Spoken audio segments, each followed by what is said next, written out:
Okay, good morning बच्चे लोग। चलिए स्टार्ट किया जाए। सुनेंगे इधर, है ना, बातचीत नहीं करेंगे। हम लोगों ने फिजिक्स में चैप्टर नंबर 1 ओवर कर लिया है। आज हम लोग फिजिक्स का चैप्टर नंबर 2 स्टार्ट करेंगे, जिसका नाम है electric potential and capacitance. Electric potential and capacitance, ये चैप्टर नंबर 2 है। क्या नाम है इसका? Electric potential and capacitance. ठीक है, अब समझते हैं यहाँ पे हम लोग को पढ़ना क्या है। यहाँ पे हम लोग को 2 टॉपिक पढ़ना है। पहली टॉपिक है जिसका नाम है इलेक्ट्रिक पोटेंशियल, और दूसरा टॉपिक है जिसका नाम है कैपेसिटेंस। क्या नाम है? कैपेसिटेंस। एक टॉपिक पढ़ना है जिसका नाम है इलेक्ट्रिक पोटेंशियल, और दूसरा टॉपिक पढ़ना है जिसका नाम है कैपेसिटेंस। लिखिए।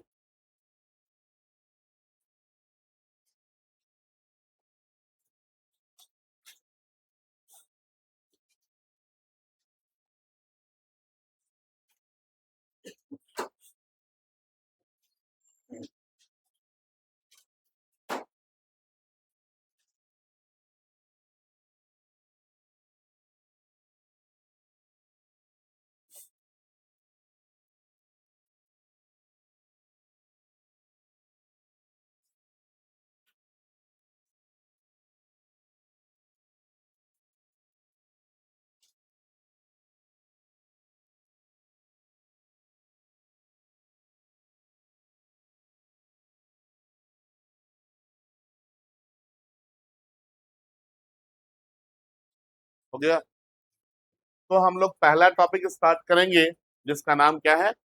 इलेक्ट्रिक पोटेंशियल है ना? Electric potential. चलिए सुनते हैं क्या है इलेक्ट्रिक पोटेंशियल, है ना। देखिए, आप लोगों को बच्चों मैंने पहले ही बताया है कि पोटेंशियल का मतलब क्या होता है। Work done. पोटेंशियल का मतलब क्या होता है? Work done. ठीक है, मतलब यहाँ पे अगर इलेक्ट्रिक पोटेंशियल बोल रहे हैं, मतलब पक्का है कि वर्क से रिलेटेड कोई ना कोई काम होगा। तो वर्क से रिलेटेड कुछ ना कुछ काम करेंगे हम लोग यहाँ पे। ठीक है, मान लेते हैं कि यहाँ पे मेरे पास एक चार्ज है प्लस क्यू, पॉइंट चार्ज है। ठीक है, और यहां से कुछ दूरी पे एक पॉइंट है, मान लीजिए पी। ये पॉइंट है पी। ये जो कुछ दूरी आपको दिख रहा है, मान लेते हैं ये कुछ दूरी कितना है? आर है। ठीक है, आगे सुनेंगे।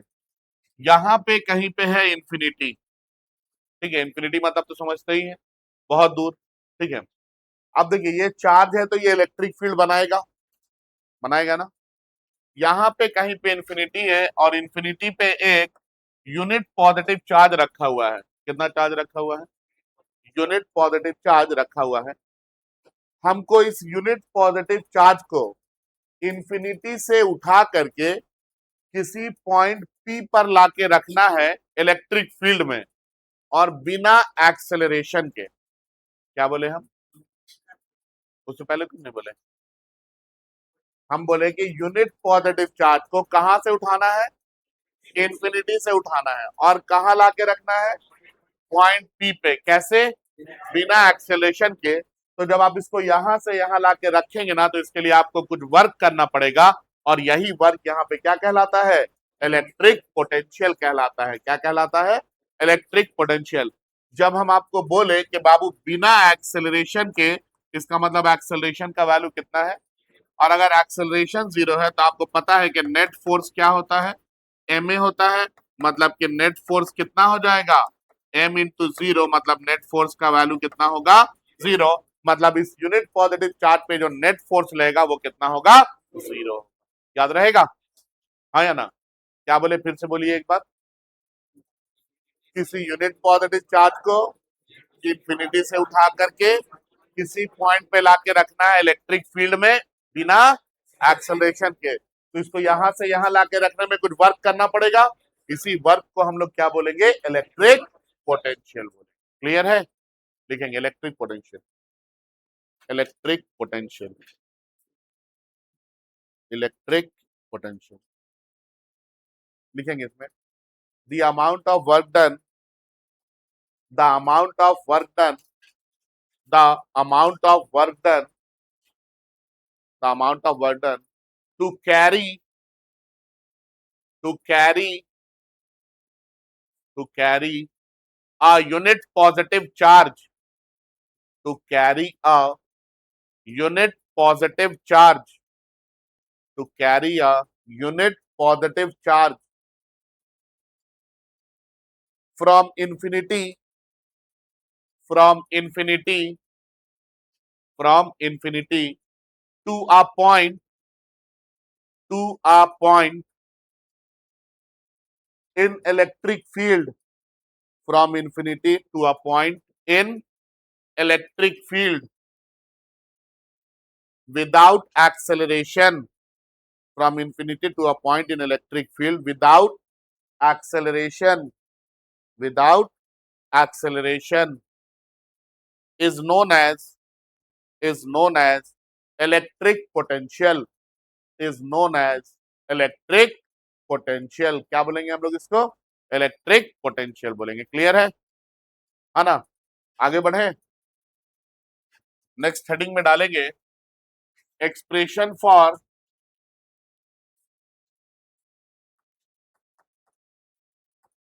Expression for electric potential due to, due to isolated point charge, expression for electric potential due to isolated point charge, expression for electric potential due to isolated point charge। Babu 3 marks के लिए बहुत important question है इस बार ये, है ना? ठीक है, expression for electric potential due to isolated point charge. Isolated का मतलब हम बताए हैं ना, क्या बताए हैं, सिंगल, है ना? तो मेरे पास एक सिंगल पॉइंट चार्ज है, मान लेते हैं कि ये सिंगल पॉइंट चार्ज का वैल्यू कितना है, प्लस क्यू है। ठीक है, इस सिंगल पॉइंट चार्ज से कुछ दूरी पे एक पॉइंट है पी, ये जो कुछ दूरी है, इस कुछ दूरी का वैल्यू है कैपिटल आर। हमको पॉइंट पी पे इलेक्ट्रिक पोटेंशियल का वैल्यू पता करना है। क्या पता करना है, इलेक्ट्रिक पोटेंशियल का वैल्यू। इसका मतलब ये है कि हम इन्फिनिटी से एक यूनिट पॉजिटिव चार्ज को उठाएंगे और इस पॉइंट पी पे लाके रखेंगे, हाँ या ना? और इन्फिनिटी से यूनिट पॉजिटिव चार्ज को उठा करके पॉइंट पी पे लाके रखने में हमको वर्क करना पड़ेगा, और इसी वर्क को हम क्या बोलेंगे, इलेक्ट्रिक पोटेंशियल बोलेंगे। कंडीशन क्या बताए हैं, विदाउट एक्सेलरेशन, मतलब एक्सेलरेशन कितना होगा, जीरो होगा। ठीक है, एक्सेलरेशन जीरो है, इसका मतलब नेट फोर्स कितना काम करेगा, जीरो काम करेगा। ठीक है, समझ में आया इतना बात? अब समझिए आगे की बातों को। ठीक है, ये काफी आसान है, आसानी समझ में आएगा। देखिए हम किए क्या कि यहाँ इंफिनिटी से यूनिट पॉजिटिव चार्ज को उठाए और उठा करके लेकर के हम आ रहे थे। ठीक है, हम यहाँ पे कहीं पे पहुंचे,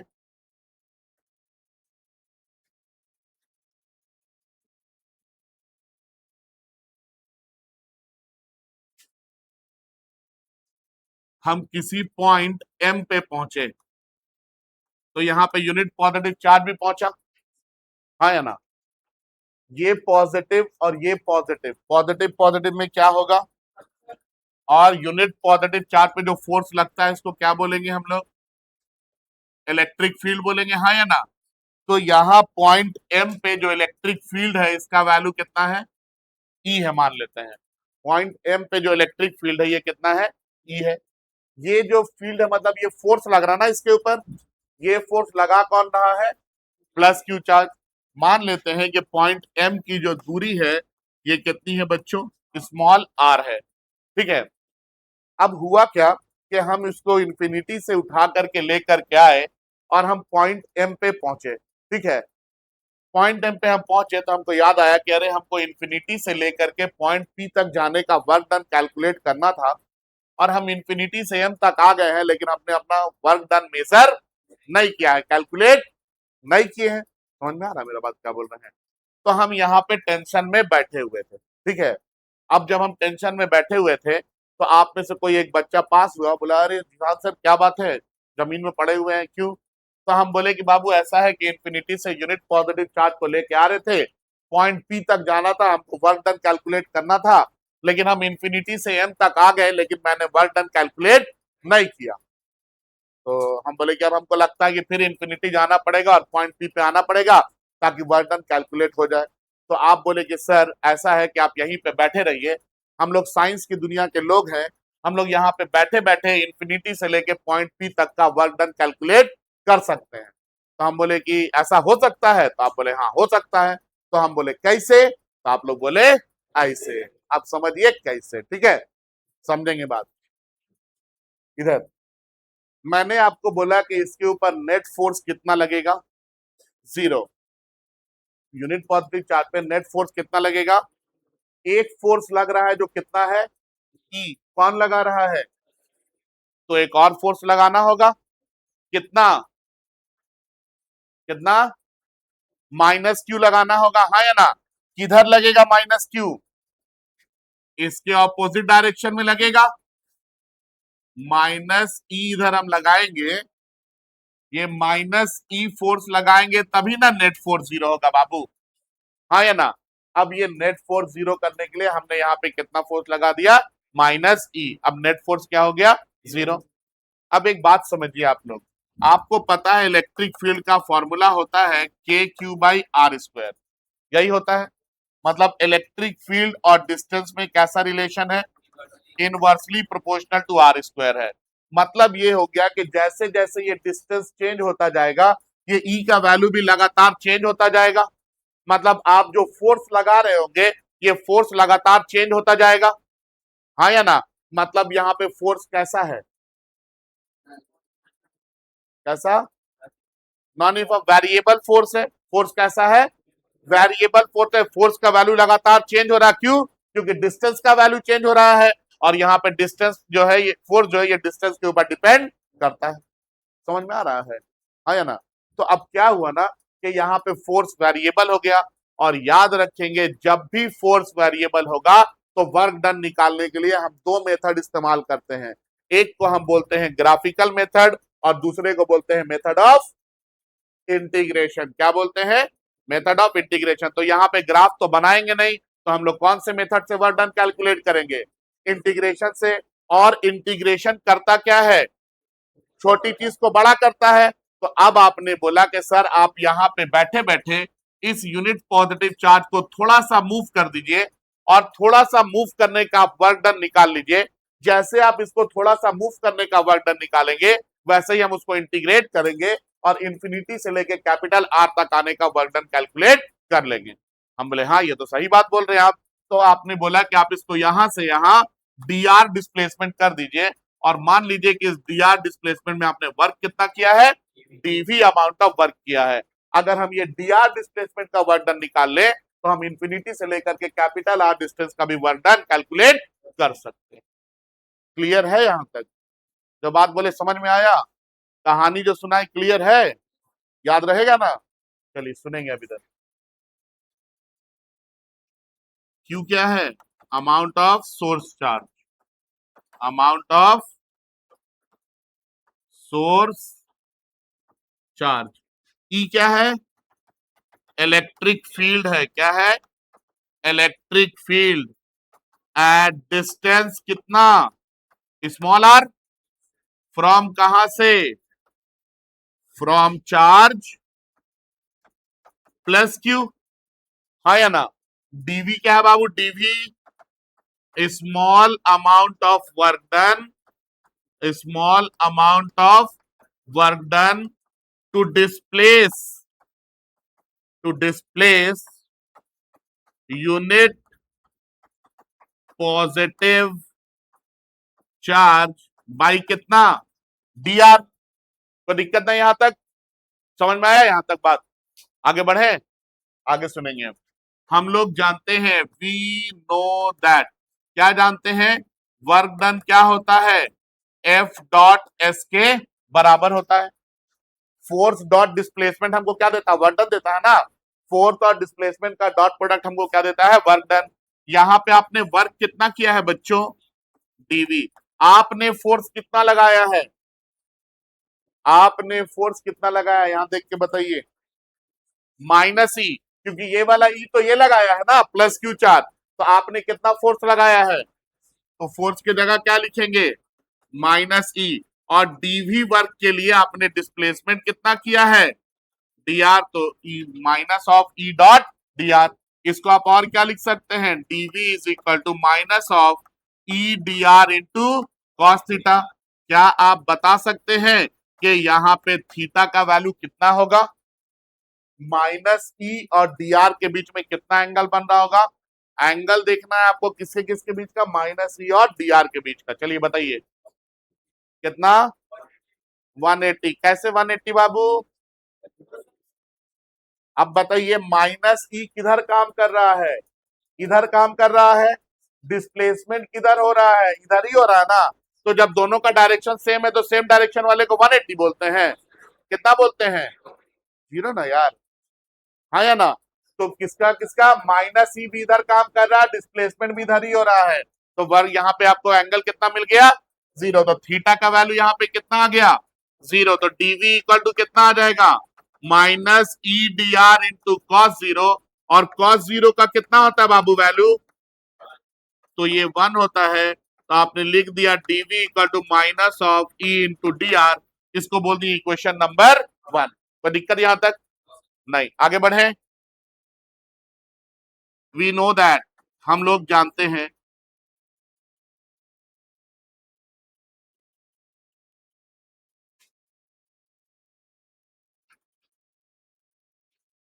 क्या जानते हैं, सुनेंगे अब इधर। अगर Q चार्ज है, उससे स्मॉल r दूरी पे इलेक्ट्रिक फील्ड का वैल्यू कितना होगा, E is equal to 1/4 pi epsilon naught. Charge का वैल्यू कितना है Q, और डिस्टेंस कितना है, स्मॉल r है, तो स्मॉल r स्क्वायर लिखेंगे। ये E का वैल्यू उठा के कहां पुट कर देंगे हम लोग, 1 में, ठीक है। Putting value of E in 1, बताइए आपको क्या मिलेगा, आपको मिलेगा D V equal to minus of 1/4 pi epsilon naught Q divided by R square into D are.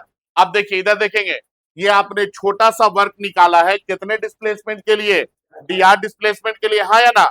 अगर आपको बड़ा वर्क निकालना होगा तो आपको क्या करना होगा, इंटीग्रेट करना होगा। तो हम बोलेंगे नाउ इंटीग्रेटिंग। अब आप इसको इंटीग्रेट करेंगे तो integration of D V this is equal to minus of Q by 4 pi epsilon naught, constant है बाहर आ जाएगा। इंटीग्रेट किसको करेंगे, D R by R square. R का वैल्यू स्टार्ट कहां से हुआ है, इंफिनिटी से, और कहां तक जाना है, कैपिटल आर तक, तो कैपिटल आर तक लिख दिए। अब इसको इंटीग्रेट करना, इसको लिखेंगे D V is equal to minus of Q by 4 pi epsilon naught. ये आर का पावर 2 ऊपर जाएगा तो कितना हो जाएगा, आर का पावर -2 इंटू डी आर। कहां से कहां तक, इंफिनिटी से कैपिटल आर तक। क्या आप लोगों को इंटीग्रेट करने आता है, इंटीग्रेट कर सकेंगे, बताइए। डीवी का इंटीग्रेशन क्या लिखे, v is equal to minus of Q by 4 pi epsilon naught. R का पावर -2 का इंटीग्रेशन कितना होगा, आर का power -2 plus 1 divided by -2 plus 1। कहां से कहां तक, इंफिनिटी से लेके कैपिटल आर तक। इसको क्या लिख सकते हैं हम लोग, v is equal to minus of Q by 4 pi epsilon naught. R का पावर -2 प्लस 1 कितना आ जाएगा, -1, और -2 प्लस 1 कितना होगा, -1। कहां से कहां तक, इंफिनिटी से लेके कैपिटल आर तक। ये माइनस कट जाएगा, कट गया। ये आर का पावर -1 को नीचे भी ला सकते हैं ना, तो ये कितना आ जाएगा, Q by 4 pi epsilon not, और ये 1/r हो जाएगा। कहां से कहां तक, इंफिनिटी से लेके कैपिटल आर तक। अब क्या करते हैं इसके बाद, पहले अपर लिमिट पुट करते हैं, उसके बाद लोअर लिमिट। तो आपको क्या मिलेगा, V is equal to Q by 4 pi epsilon naught. R की जगह पहले अपर लिमिट, ऊपर में कितना है 1/r, तो 1/r हो जाएगा माइनस 1/इंफिनिटी। 1/इंफिनिटी को क्या लिखते हैं हम लोग 0, तो ये कितना आ जाएगा Q by 4 pi epsilon naught into 1/r minus 0। तो V का वैल्यू आपको क्या मिलेगा बच्चों 1/4 pi epsilon naught into Q divided by R। यही एक्सप्रेशन है for electric potential due to isolated point charge. याद रहेगा, हाँ या ना, रहेगा ना।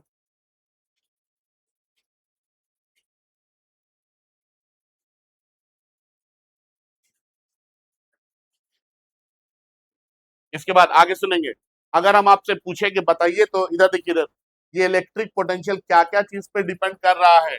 Electric potential, electric potential due to isolated point charge, due to isolated point charge depends on, depends on क्या क्या चीज पे डिपेंड कर रहा है बता सकते हैं। सबसे पहले अमाउंट ऑफ चार्ज पे, और देखिए जिस पे डिपेंड करता है उसके अलावा बाकी चीज को कांस्टेंट रखना होगा। तो आर को कांस्टेंट रखेंगे और परमिटिविटी को भी क्या करेंगे कांस्टेंट, मतलब मीडियम को चेंज नहीं करेंगे। तो हम क्या बोल सकते हैं, अगर आर कांस्टेंट है और मीडियम भी चेंज नहीं हो रहा, तो वी जो है ये क्यू के क्या होगा। तो हम बोलेंगे सबसे पहला है ये अमाउंट ऑफ चार्ज के ऊपर डिपेंड करता है, ठीक है। अमाउंट ऑफ चार्ज पे डिपेंड किस तरह से कर रहा है, तो V is directly proportional to Q। ऐसा कब हो रहा है, when R is constant and medium क्या है, मीडियम रिमेन सेम, यही है ना, मीडियम रिमेन्स सेम, मीडियम में कोई चेंजेस नहीं आ रहा। अब जब ये डायरेक्टली प्रोपोर्शनल है तो हम क्या लिख सकते हैं V1/V2 is equal to Q1/Q2। और अगर हम आपको गलती से बोल दें कि बताइए इसका ग्राफ कैसा बनेगा, तो क्या बोलेंगे आप,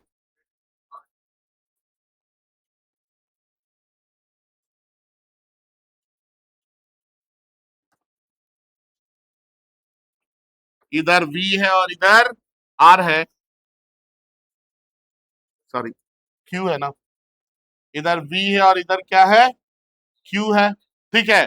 तो V और Q के बीच में कैसा ग्राफ बन रहा है, straight line passing through the origin. तो यहाँ पे हम बनाएंगे स्ट्रेट लाइन जो कि कहां से पास कर रहा होगा, ऑरिजिन से पास कर रहा होगा,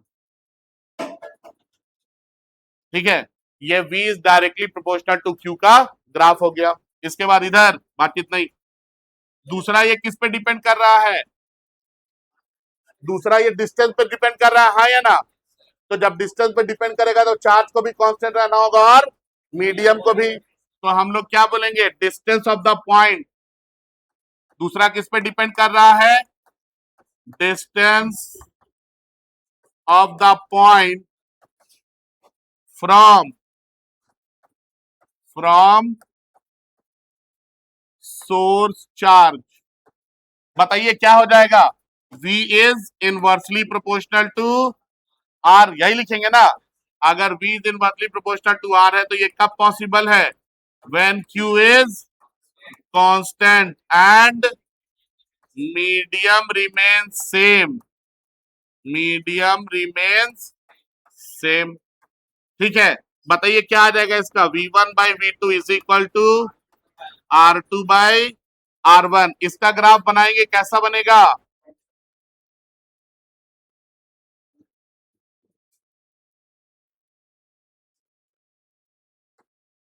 इधर V है इधर R है, क्या है इनवर्सली प्रोपोर्शनल में क्या बनाते हैं हम लोग, रेक्टेंगुलर हाइपरबोला,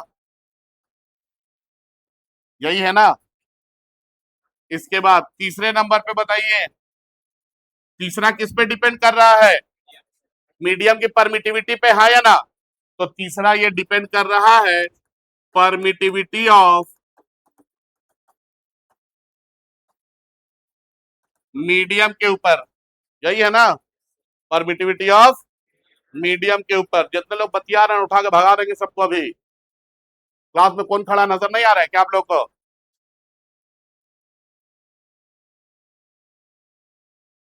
एक तो है जाहिल, ऊपर से हरकत भी वैसा ही करते हैं आप लोग। आता जाता कुछ है नहीं, अब बैठ करके बतियाते रहेंगे।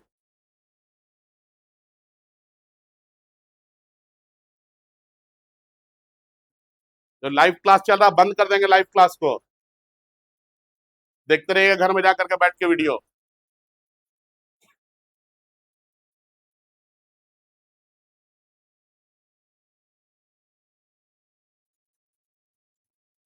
इसके बाद है परमिटिविटी ऑफ मीडियम। जब ये परमिटिविटी ऑफ मीडियम पे डिपेंड करेगा तो हम क्या बोलेंगे, क्यू और आर क्या होगा, कांस्टेंट होगा।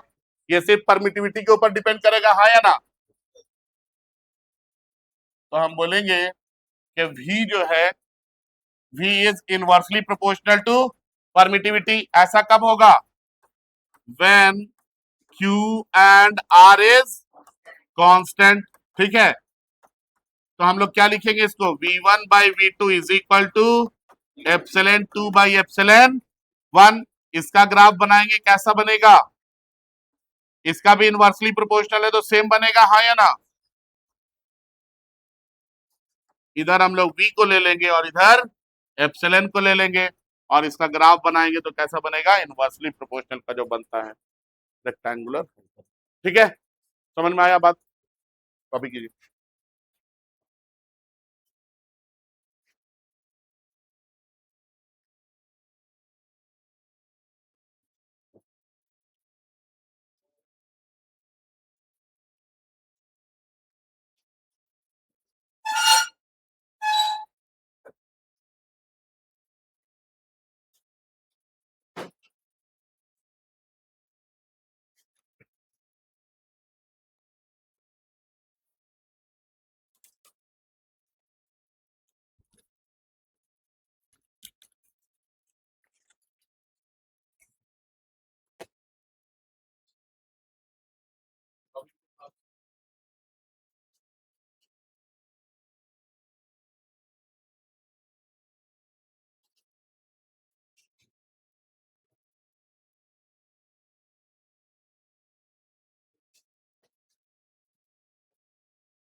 हो गया।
बताइए इसका आंसर।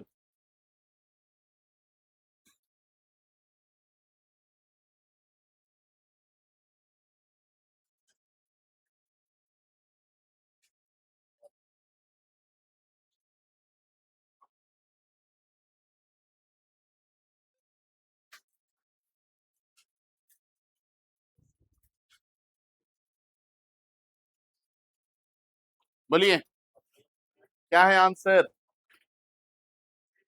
सी है। अच्छा कैसे सी, ये भी तो बता दीजिए। कैसे सी बाबू। हाँ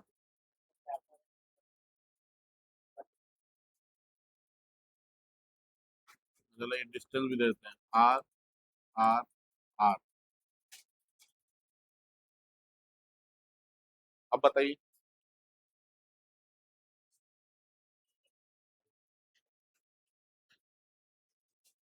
देखिए इधर आप लोगों को मैंने पढ़ाया है कि इलेक्ट्रिक पोटेंशियल क्या है, 1/4 pi epsilon naught Q divided by R. तो पोटेंशियल क्या क्या चीज पे डिपेंड कर रहा है, चार्ज पे, डिस्टेंस पे और परमिटिविटी पे। तीनों केस में डिस्टेंस क्या है, सेम है ना। तीनों केस के लिए चार्ज कितना है, कितना चार्ज, बोलिए। सेम चार्ज है ना। समझ में आ रहा है कितना चार्ज है। क्या, तो जब चार्ज दिया ही नहीं है तो चार्ज का वैल्यू कितना, जीरो। तो जब चार्ज जीरो तो पोटेंशियल कितना, मतलब ए बी और सी तीनों पे पोटेंशियल कितना होगा, तो कौन सा ऑप्शन होगा, यही होगा ना। ए बी सी तीनों पे पोटेंशियल क्या हो जाएगा, जीरो। अरे चार्ज है ही नहीं, चार्ज रहता तभी ना पोटेंशियल बोलते बाबू, आया ना। ठीक है, कॉपी कीजिए फास्ट।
दूसरा इसका आंसर बताइए,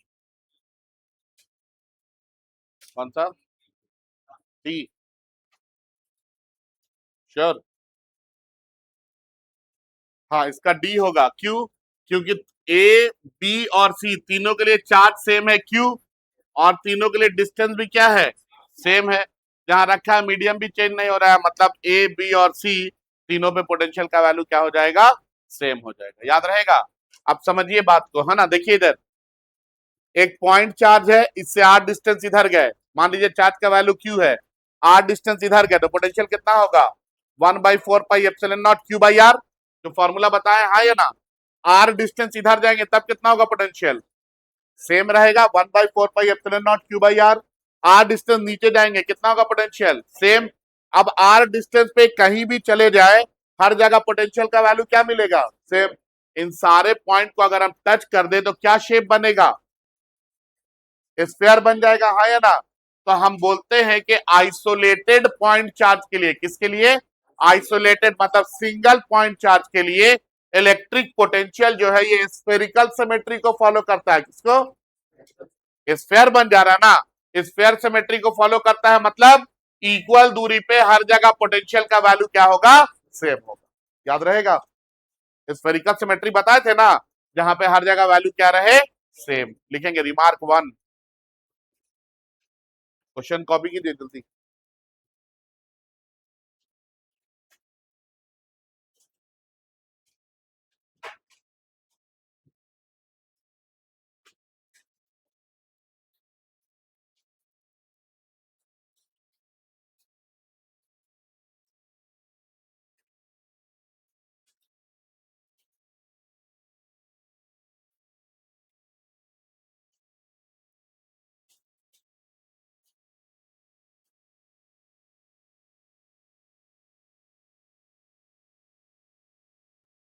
चलिए लिखेंगे रिमार्क 1, है ना, लिखिए, electric potential, electric potential due to,